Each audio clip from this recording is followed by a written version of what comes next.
High, আমি doctor Vaishali রয়। আজকের এই ভিডিওতে আমি অরেঞ্জেস বা কমলা লেবু নিয়ে কিছু কথা বলবো।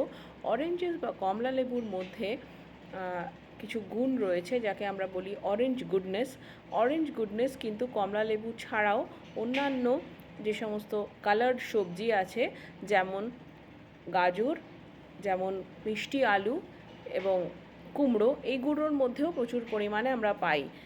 এই অরেঞ্জ গুডনেস কি? অরেঞ্জ গুডনেস হচ্ছে সেই সমস্ত সবজি বা সেই সমস্ত ফল যার মধ্যে অনেক পরিমাণে বিটা ক্যারোটিনয়েডস থাকে, ভিটামিন সি থাকে, ফাইবার থাকে এবং প্রচুর পরিমাণে ফোলেটস থাকে। হ্যাঁ, এই ভিটামিন সি আমাদের ইমিউনিটিকে বুস্ট করে। যারা সর্দি কাশিতে ভোগেন তারা যদি প্রত্যেক দিন লাঞ্চের সাথে একটা করে লেবু খান তাহলে কিন্তু তাদের পক্ষে এটা খুবই ভালো।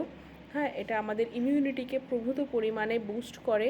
এটা আয়রন অ্যাবজর্পশনে ভিটামিন সি হেল্প করে, আমাদের চামড়াকে ভালো রাখে এবং ব্লাড ভেসেলস তৈরি করতে সাহায্য করে। এর মধ্যে প্রচুর পরিমাণে বিটা ক্যারোটিনয়েডস থাকার জন্য এটার মধ্যে প্রচুর অ্যান্টিঅক্সিডেন্টস রয়েছে এবং সেটা আমাদের হার্ট হেলথকে ভালো রাখতে সাহায্য করে, আমাদের ইমিউনিটিকে বুস্ট করে, আমাদের তারুণ্য বজায় রাখতে সাহায্য করে এবং বিটা ক্যারোটিনয়েডস কিন্তু অ্যান্টি ক্যান্সার প্রপার্টিজও ইম্পার্ট করে শরীরকে।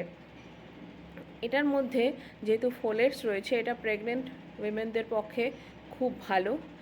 এর মধ্যে ফাইবার থাকার জন্য এটা গাট হেলথকে খুব ভালো রাখে, কনস্টিপেশন দূর করে, হার্ট হেলথকে ভালো রাখে। এর মধ্যে প্রচুর পরিমাণে আমরা জলও পাই, সেটাও কিন্তু আমাদের ওয়েট ওয়াচার্স যারা তাদের জন্য ভালো, তারাও এটা খেতে পারেন কারণ এটা পেট ভরা থাকে এটা খেলে এবং এটা যেহেতু very low calorie, low fat, সেই জন্য এটা আমাদের ওজন কিন্তু বাড়তে দেয় না। এর মধ্যে প্রচুর পরিমাণে পটাশিয়াম পাওয়া যায়। পটাশিয়াম হার্ট হেলথের পক্ষে খুব ভালো এবং ব্লাড প্রেশার রেগুলেশনের জন্য এটা খুব ভালো। মাসল হেলথের জন্য কিন্তু এটা ভালো, কেননা এই পটাশিয়ামটা যেমন আগেই বললাম, এর পটাশিয়াম কন্টেন্ট খুব বেশি। হ্যাঁ, এই জন্য অল ইন অল যদি আমরা রেগুলার বেসিসে একটা করে অরেঞ্জ খাই লাঞ্চের সাথে, তাহলে সেটা আমাদের শরীরের পক্ষে খুব উপকারী হবে।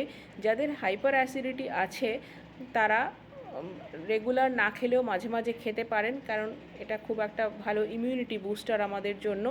হ্যাঁ, আর যাদের এটা থেকে কোনো রকম কোনো দিন অ্যালার্জি হয়েছে তারা খাবেন না, কিন্তু আদারওয়াইজ এটা কিন্তু খাওয়া যেতেই পারে এবং এটা আমাদের রোজ নামচার যদি আমরা ইনক্লুড করি তাহলে আমাদের সারা বছরের জন্য এই শীতকালে আমরা কিন্তু প্রচুর পরিমাণে অ্যান্টিঅক্সিডেন্টস এবং ভিটামিন সি কালেকশন করে রাখবো। এটা আমাদের সারা বছর কিন্তু হেল্প করবে, আমাদের ত্বক, চোখ, চুল এবং তারুণ্য আমাদের বজায় রাখতে সাহায্য করবে। Thank you.